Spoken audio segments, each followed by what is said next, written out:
As the autonomous vehicle industry is getting ready for an absolute explosion. We talked about this in the past, but right now it's a $4.4 trillion industry. It's expected to grow to $41.7 trillion over the next 8 years. It's going to 10x. At least that's the anticipation. I don't see any reason why that wouldn't happen. What about you? Don't you feel like autonomous vehicles are the future? When I drive down the street, it's pretty clear to me that most human beings don't know how to drive. Correct me if I'm wrong. But while most people are talking about Teslas, robo-taxis, and Waymos, I want to cover something today that is a little bit different and I think flying under the radar a little bit, which is autonomous trucking. Autonomous trucking. This is also a big industry and I just feel like it's flying a little bit under the radar. You may be a little bit hyped up on it, but a friend of mine just cued me in onto interesting stock and I just want to talk about it today because just like you, I'm in the mood to make some money during the AI and technological revolution. Obviously jobs are changing and so is where money is flowing. And I just want to talk about a company today called Aurora. This is not financial advice. You should do your own research. I'm not being sponsored by them. I just was researching it today. I was talking to a friend about it. And the last time he cued me into a stock, I doubled my money. So I was listening, paying attention. I think this is interesting. So anyway, the global autonomous truck market is valued at $53 billion today, and it's expected to grow to about $139 billion by 2033. And by the way, just personally and anecdotally, I feel like it could go much bigger than that. But there are some hurdles to it, and we'll talk about that a little bit today. You know, the autonomous freight vehicles are really being driven by a few different factors. First off, we've got driver shortages. There's AI and sensor technology just getting better and better every day. This stuff is very, very safe. And there's obviously a incredibly increasing demand for higher efficiency in logistics.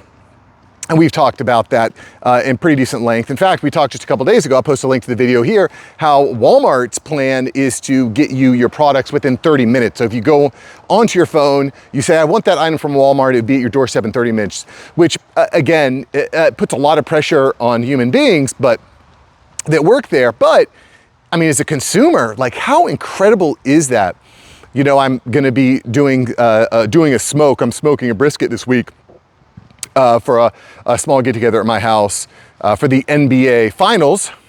Go Knicks, go Spurs. What do you think? Anyway, I'm gonna be smoking a brisket. Like the idea that I could just order some butcher paper for my smoke and it would be at my house in 30 minutes is like, it's kind of like a miracle.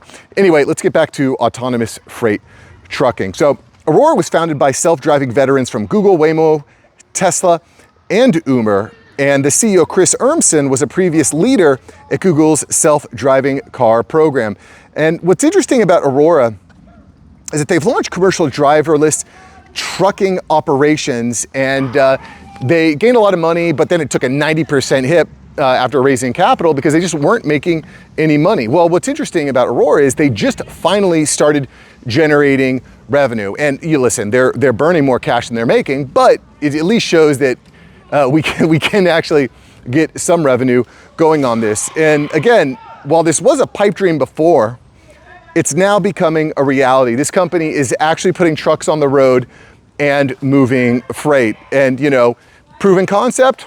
I don't know, we'll see. I mean, one of the things that we've seen a lot of this past year is like some really nasty trucking accidents from, you know, I know there's been a big push at illegal immigrants and, you know, not having the proper driver's licenses and certifications to drive trucks. But man, it's just like these big trucks are a big safety issue, no doubt. And in any event, Aurora is putting freight on the road and driving. Now, they also plan to expand their autonomous freight pilot program from just Texas to across the entire Sun Belt by end of year. This has already been approved, guys. So, I mean, these trucks that have already put 250,000 miles on the road, well, now they're about to put a lot more miles on the road as they launch new trucks. They've already got relationships with Volvo, Picard, Nvidia, and Continental.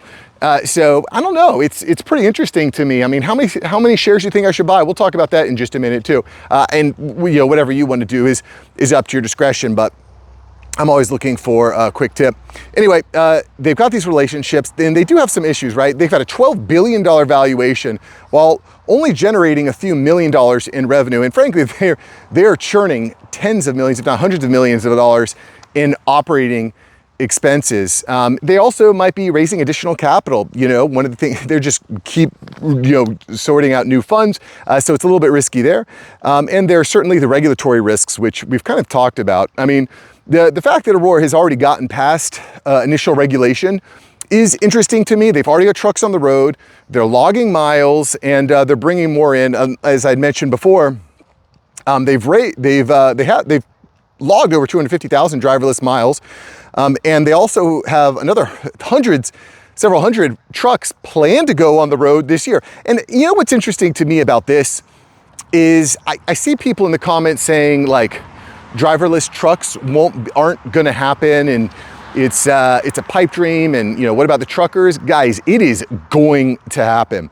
It's only a matter of time. And I've seen videos in China and India where these little tuk-tuks, self-driving vehicles are already out there. I think two things are true. I think one, people overestimate how much they like driving. I mean, I don't mind driving, but I don't love driving. If I knew that I could have a self-driving car or truck drive me around, I'd be all for that, A. And B, if I knew that I could get products to my house cheaper and more quickly, that's interesting to me too. The flip side is, is like, well, what about the jobs? What about the people that were driving these trucks before? What are they going to do? And that is a big question, because the mentality of driving a truck versus starting your own business or working another job, learning to code, which we know is kind of like a joke at this point. I don't know how easy that is to happen. Again, the flip side is we get cheaper goods and things are more efficient. So I guess that's a positive. But man, there's just so many bad drivers out there. I don't know. And I'm not saying truckers are probably better than average, but anyway, a lot of bad drivers. And I think that's the real risk here.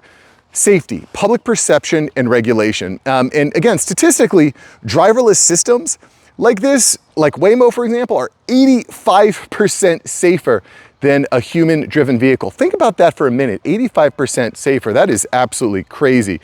The problem, though, is that one headline can change everything. Like one bad crash and you're gonna have senators on the TV saying we need to ban these driverless vehicles.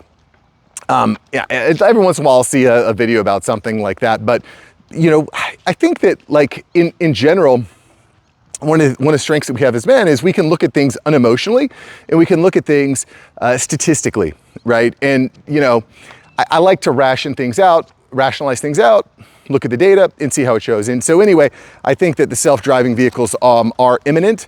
I think the freight driverless vehicles are imminent.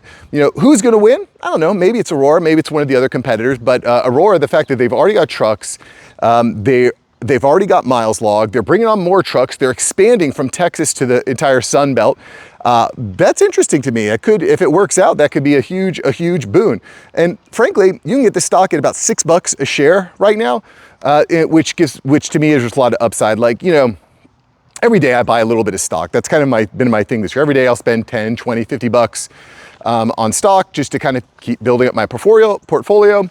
Keep getting in. Bitcoin, of course, I'm buying Bitcoin. I don't know about you. I know you guys, Henry the Great in the comments likes to kind of mock me on Bitcoin. But anyway, I think it's an interesting stock. I picked up some today. You don't necessarily need to, but I think that this is something we need to be thinking about. Like, where are the big opportunities? Because, just as we're going through massive disruption in the job market, we're gonna see massive disruption in the business and stock market. Like, what's the next Amazon? What's the next Tesla? What's the next Google, Nvidia? Like, what are the huge companies that are being built now?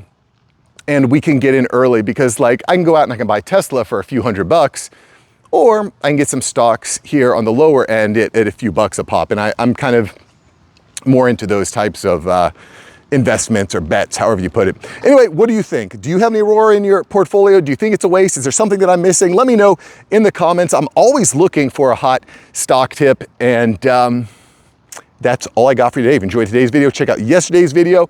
You will love it. You will be fascinated by it. We're talking about job losses. Go check it out, and I'll see you over there. Peace.